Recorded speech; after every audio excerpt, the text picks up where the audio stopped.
नमस्कार दोस्तों, स्वागत है आपका हमारे चैनल पे। आज हम बात करेंगे आईफोन में फ़ोटोज़ को कैसे हाइड किया जाता है। तो इसके लिए सबसे पहले आप फ़ोटोज़ में जाइए।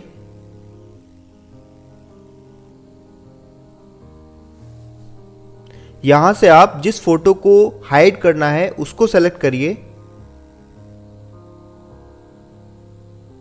अब नीचे दिए गए लेफ़्ट कॉर्नर में शेयर के बटन पे क्लिक करिए।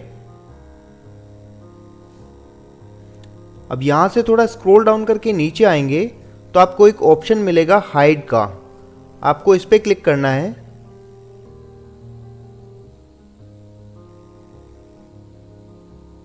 अब नीचे दिए गए पॉपअप मैसेज में हाइड फोटोज पे क्लिक करिए।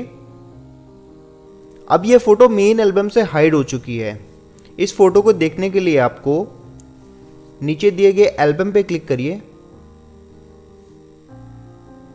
स्क्रॉल डाउन करके बिल्कुल नीचे आ जाइए।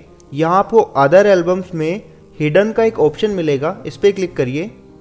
यहाँ पे आपके जितने भी हिडन फोटोज है आपको यहीं पे मिलेंगी। अगर आप इस फोटो को वापस मेन एल्बम में रिवर्ट करना चाहते हैं तो उसी शेयर बटन पे क्लिक करिए। यहाँ वापस स्क्रॉल डाउन करके नीचे आएंगे तो हाइड की जगह अनहाइड का ऑप्शन आएगा, इस पे क्लिक करिए तो ये फोटो इस एल्बम से हटके मेन एल्बम में चली जाएगी। तो गाइस, अगर आपको ये वीडियो अच्छा लगा तो प्लीज इसे लाइक करिए और सब्सक्राइब करिए हमारे